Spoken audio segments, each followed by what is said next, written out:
Okay, there we go. Sorry about that, guys. It's me, Ricky Chabruggi of the Kmu Podcast. Joining me tonight is Brandon, and from the Carolinas, Derek's a bit under the weather tonight. So, how's everything going down there in the Carolinas, Brandon? Oh, pretty good, man. Not too bad. Kind of hanging in there, doing the best I can. It's been a little while since I've been able to be a part of the podcast, so I'm happy to be back and being able to do this with you tonight. And with everything going on, I feel like this is it's a for this. Even though the subject matter is what we kind of get into is a little bit on the sadder side. It is good to see somebody out here trying to do some good Yeah, right now. So I'm really happy to be a part of it tonight, and I appreciate you bringing me on, man. yeah. Let's have a good Glad, show. glad to have you back. Yeah. Looks like, let's see, we got Kelly in the house over here. We got Chris Unruh. Good evening, Brandon, Ricky, and Brandon. Rodney, good evening, gentlemen. Kelly, love you guys. Deidre Carlins. Hello from Victoria. Hello, Deidre. Hey, Deidre. And Ellen from Leavenworth, Roxanne from Oklahoma. Hope everybody's doing well. And there's Donda. Hey guys, Hey. make sure you all share the show far and wide so we can get it to as many eyes as we can possibly get it to tonight. We're going to be covering quite a few cases tonight. So let's go ahead and get started with our first one. All right. All right. This is Dana Jane Bruce, missing out of Sedalia, Missouri. Since October 4th, 2008, she was 23 when she went missing. She's now 38. She's 5'2", 98 pounds, brown hair, green or hazel eyes. Excuse me. She was last seen at her children's babysitter's home in Sedalia. She had left the children there earlier that day so she could go out for the evening. She returned at midnight and gave the babysitter more money and asked her to watch the children for the rest of the night. Dana was last seen at Malone's Bar on Main Street with a young man driving a late model red Ford F-150 truck earlier on the night of her disappearance. She left with that man at 11:30 p.m. Police have identified the man Dana was with on the night she vanished. He traveled to Atlanta, Georgia after her disappearance, and police questioned him about Bruce after he was arrested there on unrelated charges of marijuana possession and driving on a suspended license. Authorities have not named him publicly, but they are calling him a person of interest in her case. He told his questioners that he and Dana had parted ways after they left the bar, and he never saw her again after that. She left all of her belongings behind, including her hairbrush and toothbrush. She does not have any credit cards, debit cards, checking account, cell phone, or a car. Again, at the time of Dana's disappearance, she was 23. She would now be 38.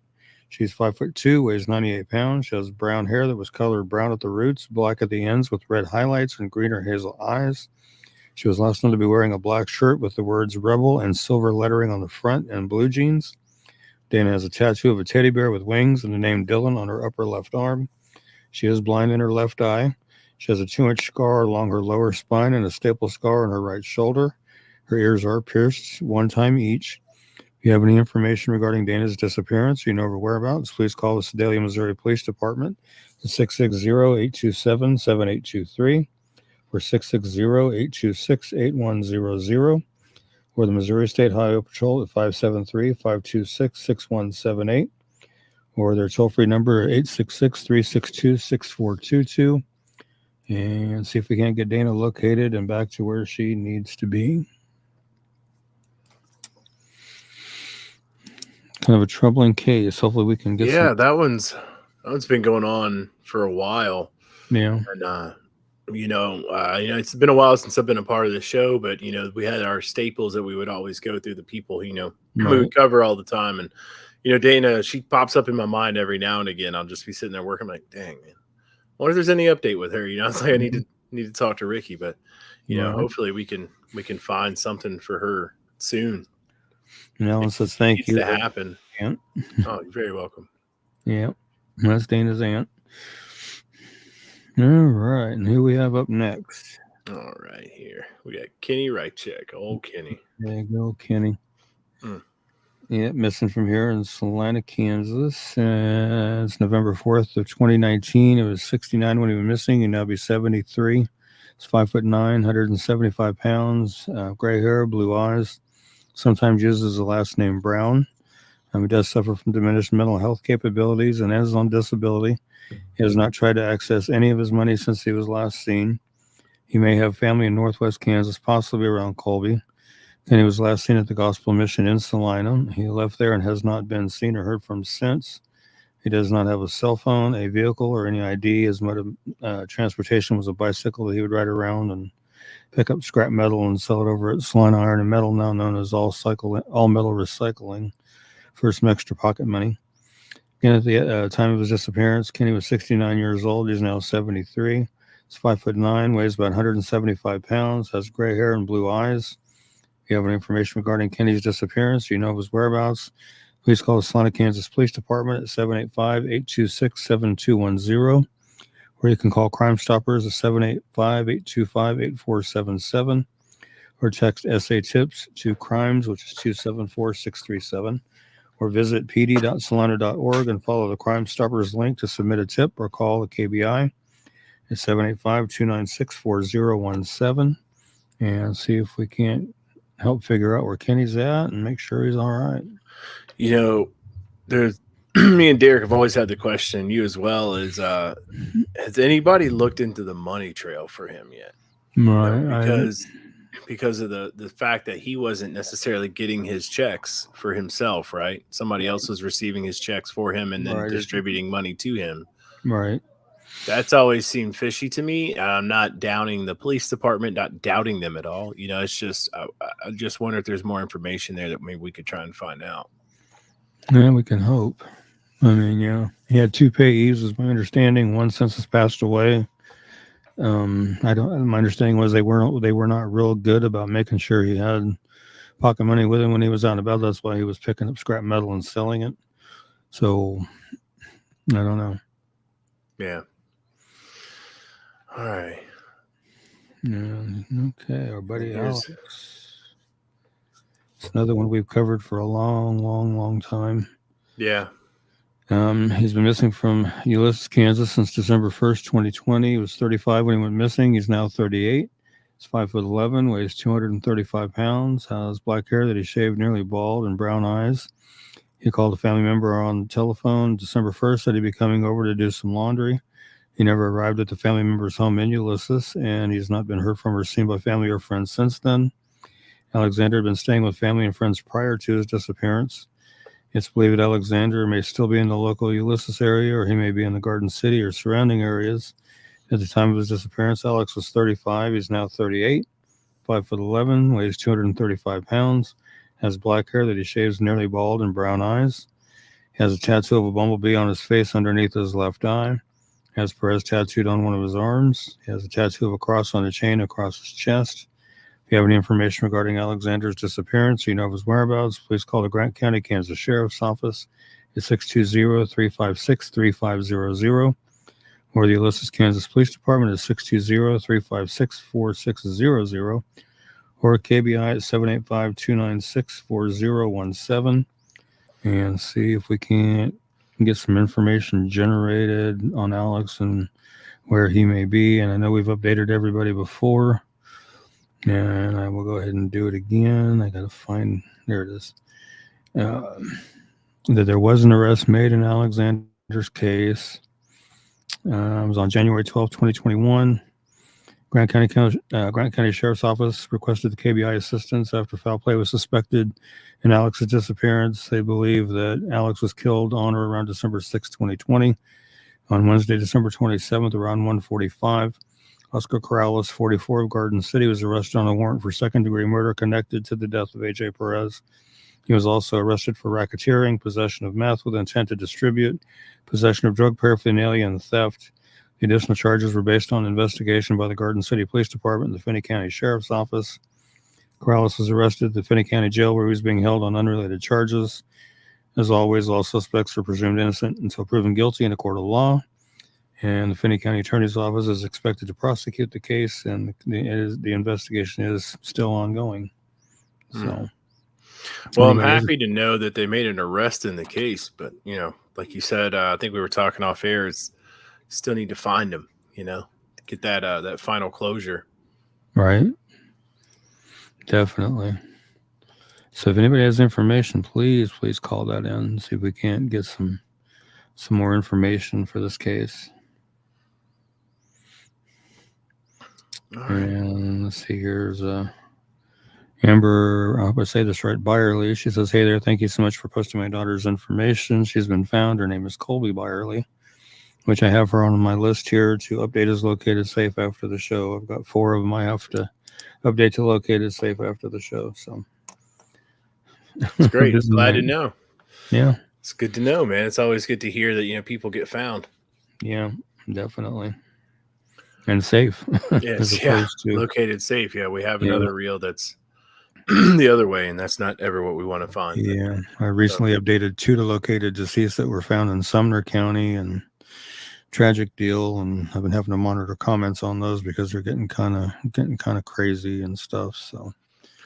Just have to remind people to stay respectful and mindful that family members see the posts and the flyers, and just got to be mindful of that when you're commenting, because they're already going through enough with losing a family member, then have to read some of these mean and these mean comments and stuff. Just doesn't make it any better. So just be we welcome the comments, but be mindful and respectful when you are commenting, please.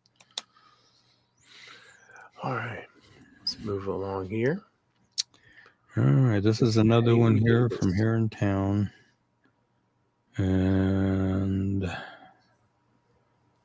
hang on, I gotta go find her flyer. I thought I pulled that darn thing, but I didn't. So let me go. You know what? I might have them out of order here. I might have accidentally jumped here. Give me just a second. Well, no, go ahead and leave it there. Leave it there. Right. Yeah, I just got to pull. I don't have it in my list down here at the bottom of my screen, and I don't know why, because I could have swore I pulled it, but stranger things have happened.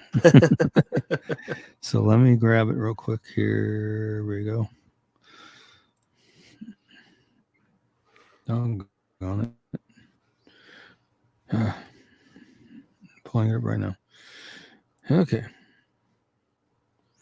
All right. This is Haley Davis. She's missing from here in Salina, Kansas since July 21st, 2023. So we're just about, this is May, about 10 months. Just a little over 10 months. 19 years old, 5'6" to 5'7", 190 to 200 pounds. Her hair was last known to be dyed blonde. She has blue eyes. She was last active on her social media and last heard from July 21st. It's believed she may still be in Salina, or she may be in Wichita.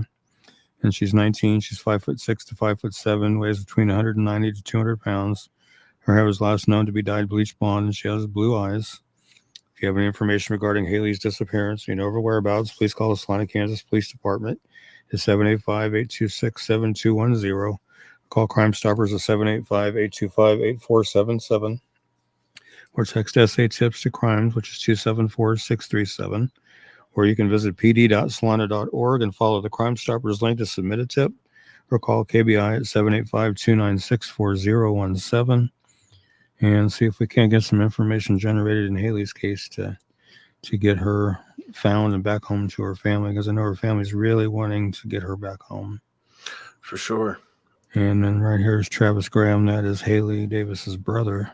Thank you for watching tonight, Travis. Yeah, thank you, Travis. And people who comment disrespectfully don't usually think about the people they're affecting. It's unfortunate. I have to agree with that, and not just because that's my younger daughter, but that's because it's the truth. It is. Yeah. All right. We have Cynthia Gonzalez. Yep, this is one out of Texas. It's an unsolved homicide. And again, I have to go hunt for a flyer. Hang on a minute. I thought I had all these pulled. I apologize, folks. I thought I had everything ready to go and pulled, and was going to be a piece of cake, but there's always got to be a snafu. Just got to find it here. There it is. Okay. This is Cynthia Rosé Gonzalez. This is September 21st, 1991, Arlington, Texas. She was reported missing to the Arlington, Texas Police Department on September 22nd, 1991. Her body was discovered in a creek bed off County Road 313 in Johnson County, Texas. It was later determined she died from multiple gunshot wounds. Cynthia was reportedly at her apartment with her boyfriend when her husband stopped by to deliver their daughter for a weekend visit. Sometime later, Cynthia left for an appointment without her customary bodyguard. She was never seen again.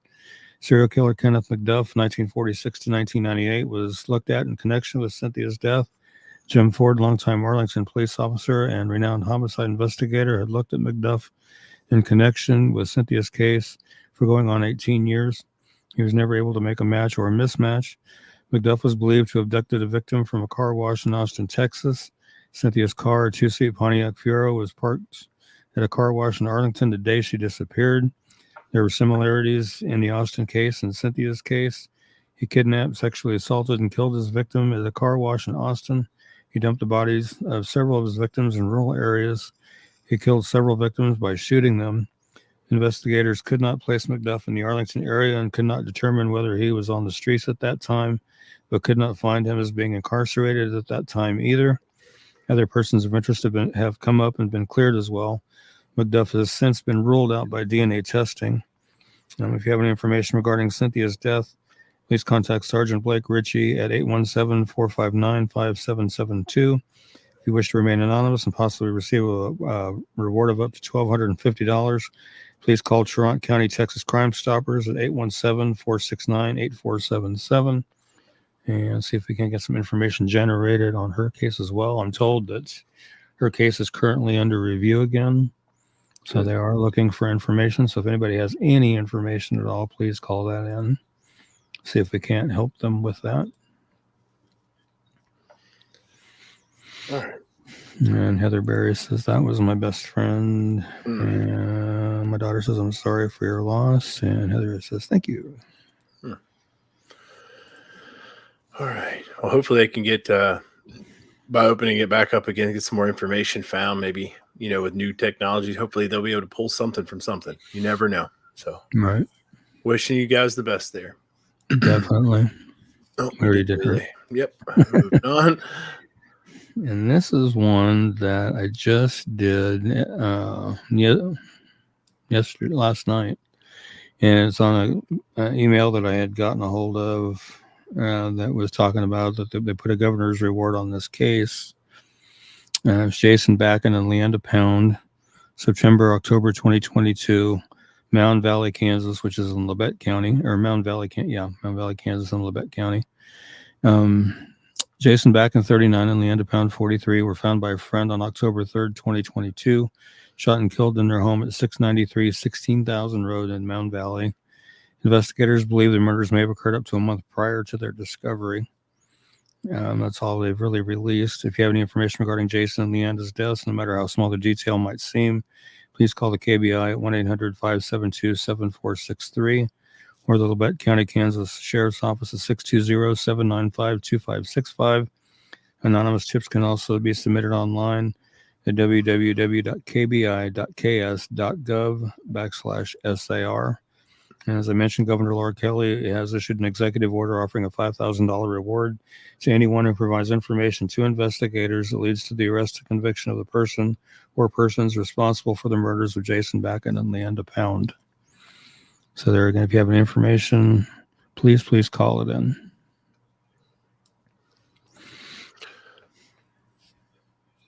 That was one actually I had never heard about before up until I got that email yesterday. And as soon as I was at work when I got it, and I was like, okay, I'm going to have to definitely make that one as soon as I get home from work. And that's what I did when I got home last night. So another late night for me. Yeah, it's pretty standard for you, Ricky, isn't it? Pretty standard, yeah. Yeah. All right. How about Tierra? All right. Tierra Orsini McKnight, missing from Topeka, Kansas since March 31st, 2024. So coming up on a couple months here. She's 15. She's 5'9" to 5'10", 130 to 135 pounds. Brown hair that was last known to be dyed black. Tierra may go by Bella or Tia. It's believed she may still be in Topeka or she may be in the St. Louis, Missouri area. Again, she's 15. She's 5'9" to 5'10", weighs between 130 and 135 pounds. His brown hair was last known to be dyed black with black hair extensions and hazel eyes. Tierra has multiple piercings in her nose and ears, and she has a small crescent-shaped tattoo on her left arm. If you have any information regarding Tierra's disappearance or her whereabouts, please call Topeka, Kansas Police Department at 785-368-9200 or KBI at 785-296-4017 and see if we can help get her located and back home where she needs to be. That's a tough one. I've done probably 2 or 3 flyers for her now. Really? Yeah, unfortunately. Hmm. Wesley Gottstein. Let's see here. Where are you at, Wes? There you are. I'm missing from Wichita, Kansas. It's November 8th, 2023. It's for a little while now. 16 when he went missing. He's now 17. He's 5'8", 180 pounds, brown hair, blue eyes. May still be in the local Wichita area, or he may be in Topeka. So again, at the time of his disappearance, he was 16. He's now 17, 5'8", 180 pounds, brown hair, blue eyes. If you have any information regarding Wesley's disappearance or you know of his whereabouts, please call the Wichita, Kansas Police Department at 316-660-9452 or 316-660-9456 or 316-263-6011 or KBI at 785-296-4017 and see if we can't help get Wesley located and back to where he needs to be. And hopefully we can do that. That's the goal, is to get these folks found safely and back home. I'm a Willie Hurd. Let's see here. Where are you at, Willie? Okay, missing at Junction City, Kansas since May 13th, 2024. Was 17 when he went missing. He's now 18. 6 foot to 6'2", black hair and brown eyes. Don't have much more information than that. So if you have any information regarding Willie's disappearance or you know his whereabouts, please call the Junction City, Kansas Police Department at 785-762-5912 or KBI at 785-296-4017. See if we can't help get Willie located and back to where he needs to be.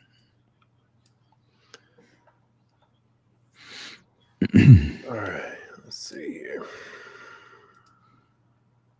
Let's keep moving on. Okay. Go through to Alex. Michael Head. Michael Head, yeah. Head. This is from Dickinson County, Kansas, since January 15th, 2019. Was 33 when he was missing, and now be 39. He's 5'10", 134 pounds, brown hair, blue eyes. So last seen driving a silver 2002 Dodge Durango with a broken headlight and a United States Air Force sticker in the back window, and you can see a picture of it down there at the bottom. Alex mainly drove back roads rather than the highways. His last known location was the Chapman Enterprise, Kansas area. Again, at the time of his disappearance, he was 33. He'd now be 39. He's 5'10", weighs 135 pounds, has brown hair, blue eyes. If you have any information regarding Alex's disappearance, you know of his whereabouts, please call the Dickinson County, Kansas Sheriff's Office at 785-263-4081 or 785-263-4041. Or you can call in or tip anonymously at 888-535-8477 or at p3tips.com or KBI at 785-296-4017 and see if we can get Alex located and back to where he needs to be. Yeah, I know we cover a lot of cases, and some of them, they're only missing for about a month or a couple months, and not diminishing that at all. But once you start getting into the years columns, like that gentleman there, he had 6 years he's been missing now. Yeah. Like Alex Perez and Dana Jane Bruce and Kenny Rychek, all those guys and ladies, they've been missing. I've been fortunate enough that I haven't experienced too much loss in my life, but when I have, I've been able to have the closure of, like a funeral and stuff, to have that. And knowing where everything is, and for these people, my heart really goes out to everybody having to, go through this. And, especially people, anybody, but, the people who reach the years column, that's something new. You've gone through a birthday, a Christmas, all the holidays, it's a lot to deal with. But yeah, so I'm really hoping we get these people found. Oh yeah, definitely. All right. How about Dakota? All right. Dakota Hollinger, missing from Wichita, Kansas since April 17th, 2024. He's 15, 6'2", 150 pounds, blonde hair and green eyes. He may be with his sister, Ashley Hollinger, who's also considered a missing endangered runaway. And he's 15, he's 6'2", weighs 150 pounds, blonde hair and green eyes. If you have any information regarding Dakota's disappearance or you know his whereabouts, please call 911 immediately or call the Wichita, Kansas Police Department at 316-263-6011 or the KBI at 785-296-4017. See if we can't get Dakota located and back to where he needs to be. So those younger ones, that's a hard one too. Let's see. And this is his sister here, right? Right. Ashley. Ashley, yep. She's been missing since April 14th, 2024. She's 14, 5'7", 120 pounds, blonde hair, blue eyes. Begins to believe she might be with her brother Dakota, who's also considered a missing and endangered runaway. And she's 14, 5'7", weighs 120 pounds, blonde hair and blue eyes. She does wear eyeglasses. If you have any information regarding Ashley's disappearance, or you know of her whereabouts, please call 911 immediately or call the Wichita, Kansas Police Department at 316-263-6011 or the KBI at 785-296-4017. See if we can't get Ashley and Dakota located and back to where they need to be. What was the difference in dates there? There was a couple dates difference. I feel like the sister went missing a couple days before the brother. I believe it was the 14th and the 17th, if I'm not mistaken. I think so, yeah. Yeah, so that's kind of interesting. It almost seems to me like maybe the brother might have known where she had gone and tried to get her, and maybe he's there too. I don't know. I got questions about that one. I'd like to have some follow up with that. Once everything is found out. Hopefully, once everything is found out, there, I'd like to know a little bit more. Just interesting when you have a pairing like that go missing, especially a couple days apart. That's what's interesting to me. Oh yeah. All right. Let's see here. How about Alyssa? Alyssa Alec McMurray. This is one out of Kansas City. Missing since May 15, 2024. 23 years old. 5'7", 130 pounds, brown hair and brown eyes. She was last seen in the 4100 block of Tracy Avenue in Kansas City.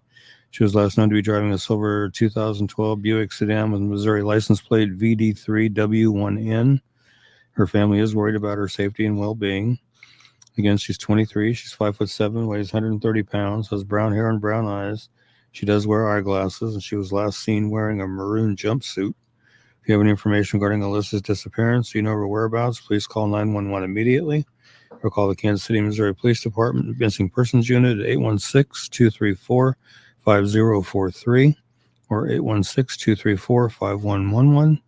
And see if we can't get Alyssa located and back to where she needs to be. Ricky, the older I get, the younger 20 seems to me, Yeah. So when you hear somebody say, they're 23, yeah, they're an adult, but, was I really an adult at 23? But, right. I'm hoping the best for her as well. Right. Me too. All right. How about Jeremiah? Okay. There's going to be like 3 unsolved homicides I'm going to be covering in Kansas City. This is one of them. A couple of weeks ago, I was invited to attend a seminar in Kansas City, hosted by Corey's Network. Corey was a young man that was murdered in Kansas City, and his murder went unsolved for quite some time, and they finally did make an arrest in his case, and his mom started the Corey's Network to be a support system for other families that have, unsolved homicide victims and their families. And they asked me to attend to talk to some of the mothers of some of these victims to see if I could help them in any way, try to get the word out about their cases. I wasn't able to go personally, but I attended via Zoom, and I visited with 3 different moms. And I still have 3 different unsolved homicide flyers from Kansas City, this being the first of the 3. And trying to do my best to help them out any way I can help them out. And this one's Jeremiah Taylor Stewart. This is June 25th, 2018. He was shot Monday night, June 25th, 2018, near 36th and 3600 block of Wabash in Kansas City. Police have not said anything about a motive or released any suspect information for his murder. If you have any information regarding the shooting death of Jeremiah Stewart, please call the TIPS hotline at 816-474-8477 and see if we can't get some information generated and help get some closure for injustice for his family and friends. For sure. And I'm glad you're able to be a part of that. And, and they reached out and, just finding another network like what we do, to be able to try and spread the word about, the people they're trying to get help for and, vice versa. Yeah. So it's good that we're able to reach people like that. And actually, it was a double homicide. There was another young man that was there was shot and killed also, and they believe he was the actual target and that Jeremiah just happened to be wrong place, wrong time. But for some reason, the other young man's mother doesn't want his name out there, so I won't be mentioning that one. But just so you guys know, it was a double homicide. And apparently Jeremiah was not the intended victim. He just happened to be wrong place, wrong time. Yeah, it's probably one of the situations where Yeah. they saw their intended target and just shot a bunch towards that area. Right. Right. And Jeremiah just happened to be Yeah. an unlucky person in that situation. Yeah. They didn't care who they were shooting at as long as they got their target and didn't care who was in the way. True. Yeah. And that's sad. It's very sad. Yeah. All right. And this would be the second of the three. This is Christian Oliveras. This was December 30th, 2018, 10:18 p.m. There were police officers were dispatched to 7500 Oakland Avenue in regard to a shooting. Christian was found beside a house with multiple gunshot wounds. Christian arrived in a white Ford Explorer and was approached by two unknown suspects. It is unknown who Christian was meeting with at the time of his death. If you have any information regarding Christian's death, please call Detective Heather Leslie at 816-234-5213 or the TIPS hotline at 816-474-8477 and see if we can't get some information generated in Christian's case and, again, help his family get some justice and some closure as well. For sure. All right. Let's move along. Okay. We've got Amani. All righty. Just got to find her flyer here real quick here. I know it's in this mess somewhere.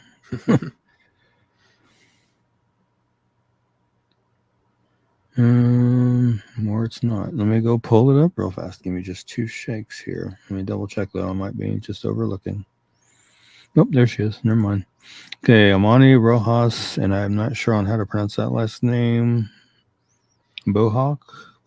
I'm not sure. That sounds about right. Be my best guess.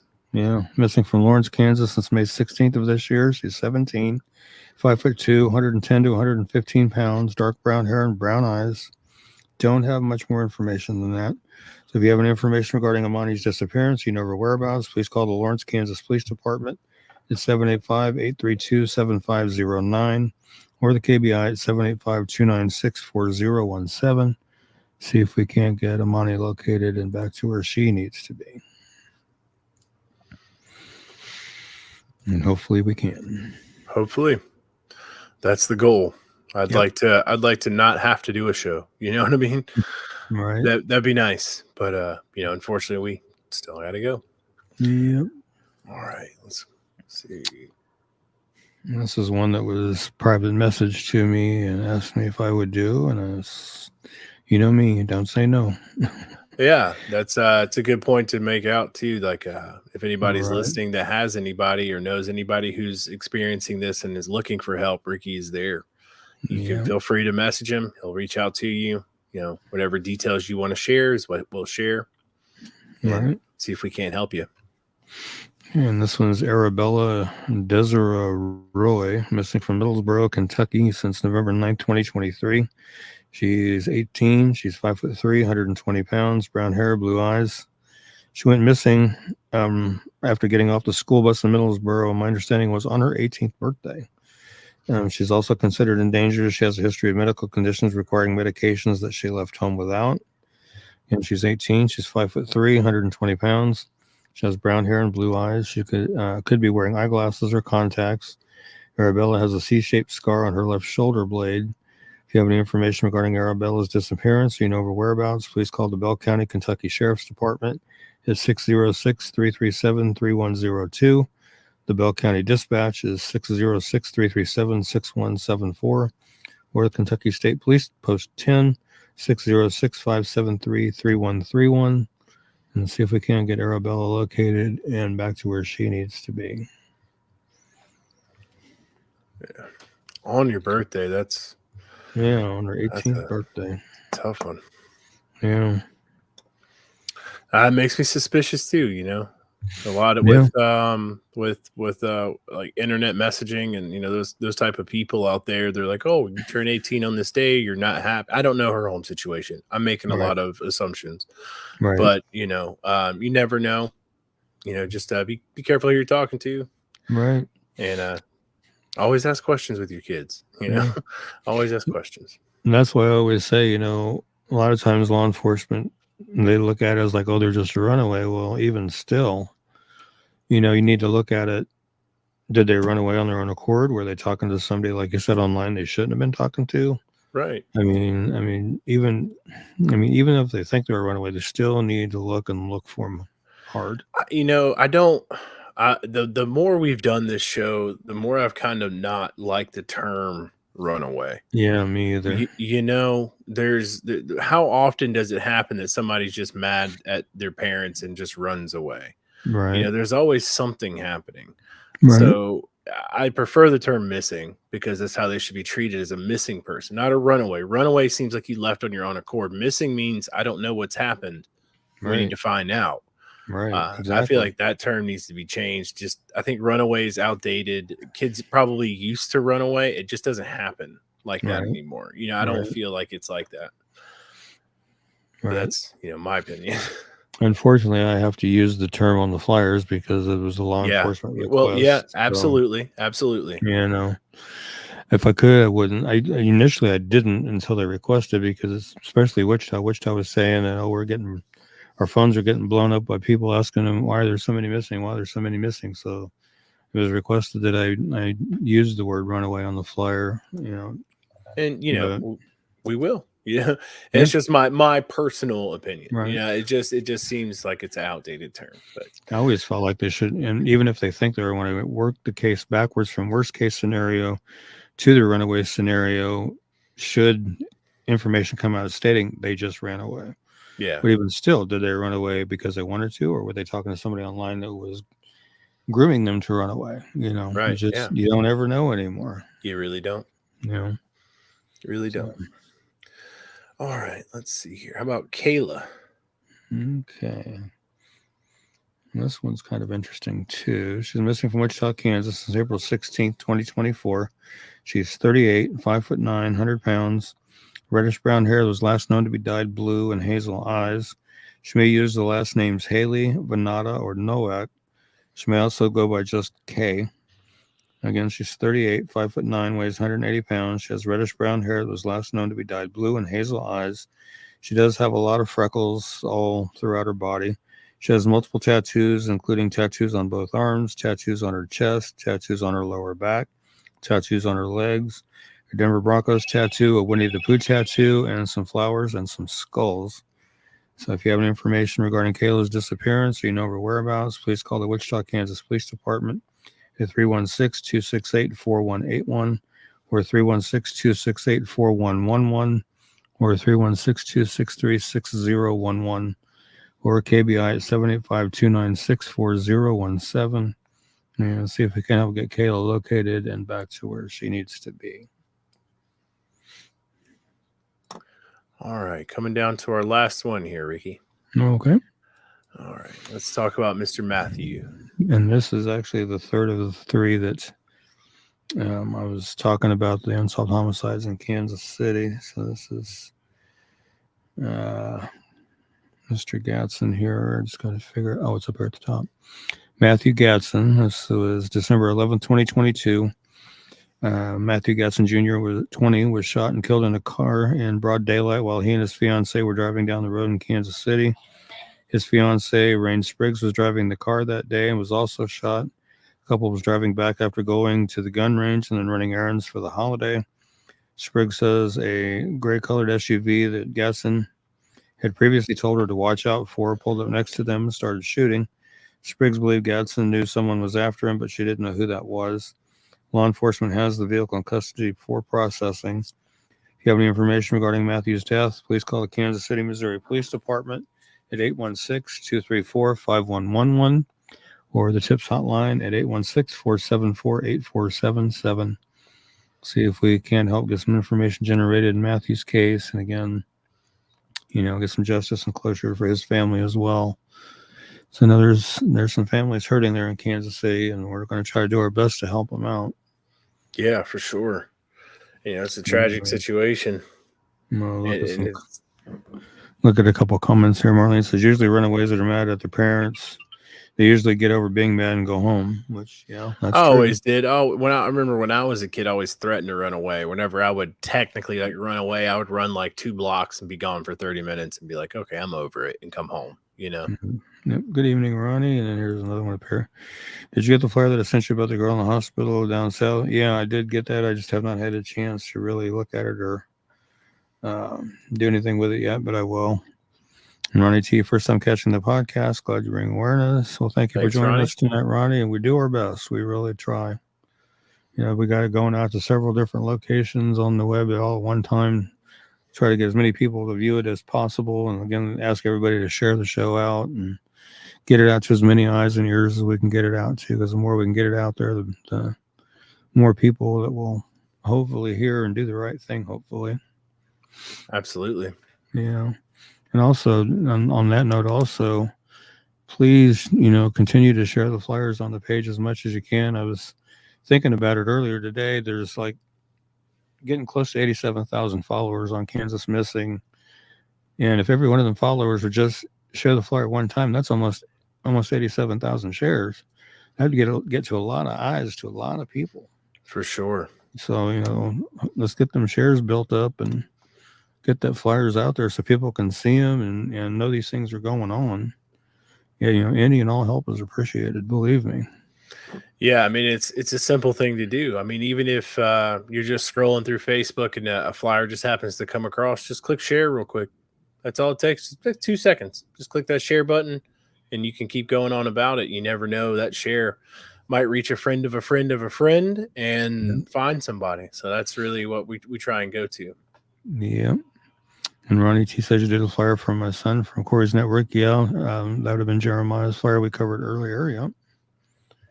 That would have been that. And not sure I understand who my sister, Travis. Can you kind of clarify that for me, please? Yeah, Haley Davis. Yeah, we did cover her. And I hope we can get her found as well, because I know your family has been looking hard for her and wanting her home, and been trying to do my best to get her flyer shared and get her on the podcast again. And I'll make sure we continue to cover her every week as we need to. So, if anybody has any case suggestions they want to see on the show next week, go ahead and throw them out there in the comments, and I'll get them jotted down. That way we can cover them next week. And Kathy Blouch says, thank you. You're welcome. You're welcome. And as always, like we stated earlier, if you don't want to throw it in the comments, it's something you want a private message, reach out to Ricky. Yeah, you can reach out to him. Yeah, you can message the Kansas Missing page. I can monitor all the messages and stuff. I try to answer them as timely as I can, but sometimes when I'm at work and things, it's a little harder, but I'd still try to answer as fast as I can. And Heather says, thank you for posting Cynthia's flyer again. You guys always going above and beyond for what you do. Kudos. Thank you, Heather. You're very welcome. He says, was commenting on a post in here. Please do so much untold.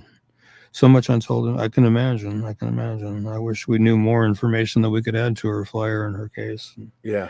I keep watching for things and listening for things. And one of my biggest frustrations here in town is the lack of coverage of these cases here in town. I mean, I realize the Salina Journal, our newspaper, was sold to a company that is owned by USA Today. So USA Today basically owns our local paper. And it's gone downhill big time since. And we have another one called Salina 311. That's an up-and-coming newspaper that's, and I would like to see them cover more of these cases as well. And even the police department on their Facebook and stuff, I never see posts saying, hey, we're still seeking information in this case or that case and everything like that. That's why I plug the Salina cases like I do, is because I want to keep the Salina cases out there. And it's just unreal that the police department and the local media don't do more to keep these cases out there, because there's a lot in Salina as far as unsolved homicides and missing persons. I mean, not so many. I mean, No, I'm trying to think of how many missing persons cases there were in Salina right now. Let me look on KBI right quick here, and I can tell you my location. Let's see. Saline County. Currently, boy, the thing loads slow. 1, 2, 3, 4. Waiting on the page to load here.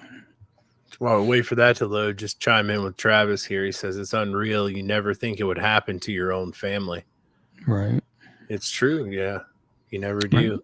Yeah, And right you now. hope it never does. And my heart goes out to you and your family there, and we'll do everything we can on our side to help you guys out for sure. Right. Right now, there's 9 listed as missing in Saline County. We've covered pretty much all of them. Catherine Adam, Haley Davis. Going to get James Geisler out here again. Joswell Hernandez, we need to get on again. Alex Larissa, we need to get on here again. Anthony Siniscali, we need to get on here again. I have to see if I have one for Olivia Guggenheim. There's no photo of her on KBI. Same with Hannah House, no photo for her on here. And we've covered Kenny, so there's 9 in Saline County right now missing. So see if I can get some pictures for them. Let's see what else we got on the comments here. Travis says, I appreciate you guys. You're very welcome. Try to do our best, Travis. We really do. Marlene says, there was a gentleman from Kerwin, Kansas for nearly a year now. Have you heard anything about him? I wished I knew his name. I could tell you better if I had a name. Oops. Lindsay spelled the fun way. I wish something like the missing on milk cartons would make a comeback. Thank you for spreading awareness. Yep, you're very welcome, Lindsay. Yeah, I remember that when they started doing the missing kids on the milk cartons and stuff. That was cool. I think it'd be a good idea. You know how the gas stations always have those little things that play now? Just pop the flyer up there, missing person. You know what I mean? While you're pumping gas, I think just pops up 30 seconds, a minute or whatever, kind of goes over it real quick and just keeps going. I think that'd be something similar to like what she was talking about, like a milk carton. Everybody's got to get gas. So that'd be cool. I remember back earlier on, I had been talking to a truck stop here in town. They wanted to do like a monitor and have the flyers on a monitor. But the only thing that held us up on the idea was not sure how to update it real time. Yeah. That was the problem we were having. But I thought that was pretty cool. Yeah, let's see here. Jody Brooke Anderson missing from Nashville, Tennessee, 7 years this June. If you can give me some articles and stuff on Jody Brooke, I will gladly make up a flyer and get it posted. I can do that. Matter of fact, I'll even jot her name down here on my little notes here. Jody Brooke Anderson, missing from Nashville. My brother was just recently in Nashville for a Slender Liberty game.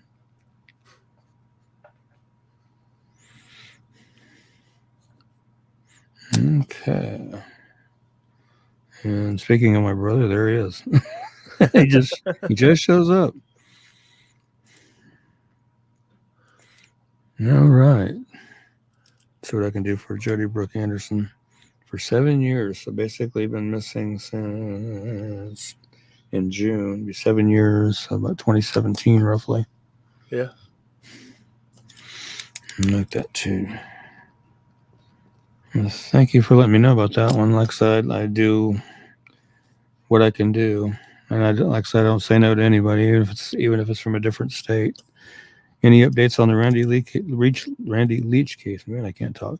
I haven't heard any, Chris. I know there's there's a guy that does the Muddy Waters search and recovery. He's planning on doing some more searching for Randy too. He's been trying to get out there in the field and do some searching, and they're trying to track down a car that it was the same exact make and model and everything of the car that Randy was last driving, because they want to run experiments with it, like in a pond and rivers and that kind of thing, to see, especially like in a river, how far the river current would carry the car and that kind of thing. So they're working on trying to do that right now to try to get some data gathered to see maybe they can figure out a search, how long of a search area they need to do.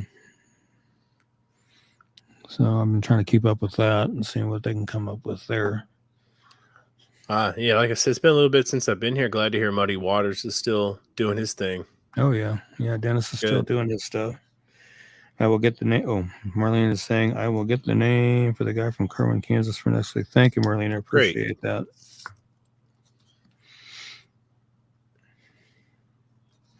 I'm making notes.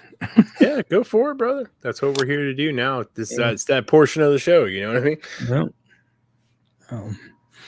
That's what I do. I have my handy little sheet of paper and my pen, and I'm jotting things down. And I mean, and I can speak from personal experience that Ricky will cover anybody from anywhere because I have my friend Dean had been missing here in North Carolina years and years ago now, and we're still trying to hear anything about it. But we've covered him a couple times on the show. I'll have to get his flyer updated and get him back on too. Yeah, Dean Hare. Dean Hare. HAIR. Yep. Crazy. Got Alex Head and Dean Hare. Okay. Like I think it might be under Philip Dean Hare. Okay. I tried to. He went by Dean, but nobody knew him by Philip. But I think on his flyer it's Philip Dean Hare. And Ellen's asking where's Shell Hammond. Yep, I can get her reshare, and I've got a flyer for anything. Are you referring to Haley Davis? We recovered her flyer earlier on the show. Nothing new to report, and her brother has been watching, and he said nothing new to report either.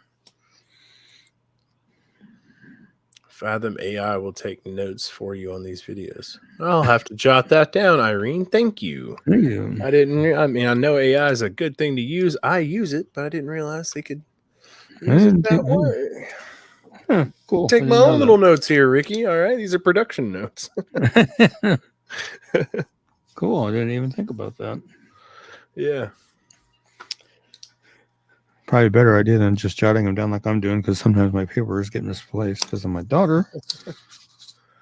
Anything on Fabian Padilla? Come on, show it.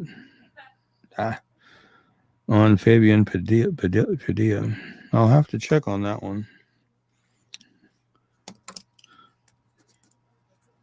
Where's that one out of, Nikki?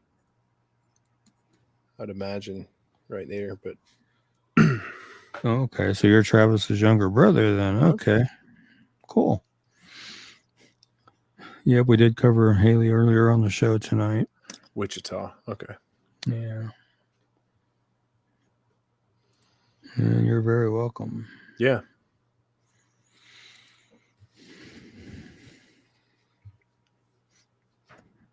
And hopefully something will break in Haley's case, because it's been getting to be too long.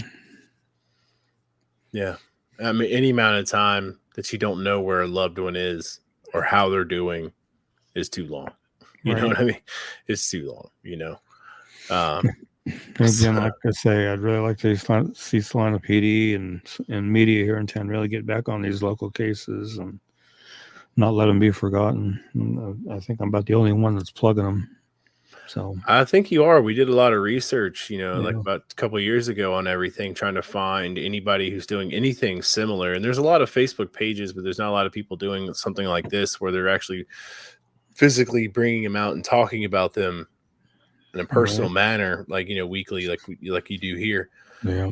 So there's not too many people that are out there doing that. And then the Facebook pages are kind of just like, hey, share this flyer. And, it doesn't get a lot of traction. It's not the same as what you've built here at KMU. And it's pretty good here. But yeah, I would like to see, local law enforcement across the country step up and do a little bit more. I mean, especially with everything now that's going on, when you have a lot of with like the border thing that's happening, and you have a lot of trafficking that's happening, and just the distress that's happening around, you would really like to have something in place that at least gets these faces in front of people more. Yeah. I mean, I think it was last week's show. When me and Derek were doing last week's show, we had a Amber Alert come busting in on our phones and stuff while we were doing the show. So we kind of switched over and started covering that. And there was a girl out of Liberal, Kansas. She was abducted from a park, and witnesses saw her in the vehicle crying and screaming and being held against her will. And they finally found her safe in Texas. But the crazy thing about it was it took them 3 hours after she was abducted to finally say, okay, we need to issue the Amber Alert. I don't know why it took them 3 hours. Yeah. But I think the Amber Alert system needs to be revisited and revamped big time. Sorry about that. I dropped my pen. But yeah, I think the Amber Alert system does need to be reworked and redone because, I mean, to wait 3 hours to finally say, hey, we need to do an Amber Alert, I mean, I don't know. It's a little crazy. You can get a long way away in 3 hours. Yeah, like I said, they finally found her in Texas. And I mean, I realized from what I was told that Liberal to get into Texas is only like a 45-minute drive. But even still, it didn't take them long. It took them 45 minutes. You know, still should have had that Amber Alert up immediately. As soon as somebody said, hey, we saw her in the vehicle and she was screaming, she was crying, held against her will, that Amber Alert should went up. Yeah, absolutely. Absolutely. Crazy. Right then and there. Yeah.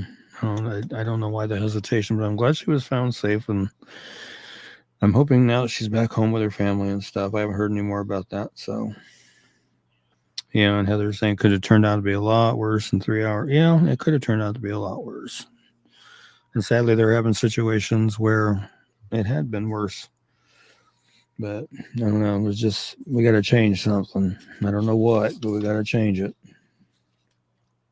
But another thing, I don't know if you saw it or not, but last month I set up my Kansas Missing and Unsolved table at a wrestling show here in town and had flyers and had child ID kits and that kind of thing. And had a few people stop by, talk to me about some of the Solana cases and stuff, because being it was here in town, I did Solana cases and Sling County cases and that kind of thing. And I want to do more stuff like that. I want to get out and do more. Yeah, no, that's great. Things That's like a good that. idea. There's the wrestling event, that's awesome, man. Yeah, I think I saw a photo from that. But getting out to those kind of events anywhere where people congregate, just give them a chance to talk. I mean, you think about maybe like I know here in North Carolina, at least in Raleigh, we have the fairgrounds, and they have you go out there and everybody sets up and sells stuff, whatever booth you want. Yeah, Terry's saying when you can get from Liberal to Texas Panhandle in under 50 minutes, 3 hours is way too long. Totally unacceptable. Change is needed immediately. Yeah. And Marlene is saying that she knew the guy. That's first I've heard of that. But even still, if she was in the vehicle crying and screaming and carrying on, I mean. Right. Whether you know somebody or not doesn't make them a good or bad person, And Roxanne saying we had 2 Amber Alerts within 10 minutes. One was a 14-year-old out of Oklahoma. There was a 14-year-old out of Texas. That's crazy. Sad. That is crazy. Wow. Well, you guys, we've had a good show tonight. And I want to thank everybody for joining us. And we'll go ahead and do our little sign-off prayer real quick. And just want to say, Heavenly Father, thank you for bringing us together and going over these cases and these unsolved homicides. And hopefully, as I always pray, I pray that they'll reach the right ears and the right heart to do the right thing and call in what they know, so we can get some missing people found and, get some perpetrators of these unsolved homicides caught and arrested. And, until we see each other again, you guys stay safe. God bless. Take care. Amen. We'll see you next week.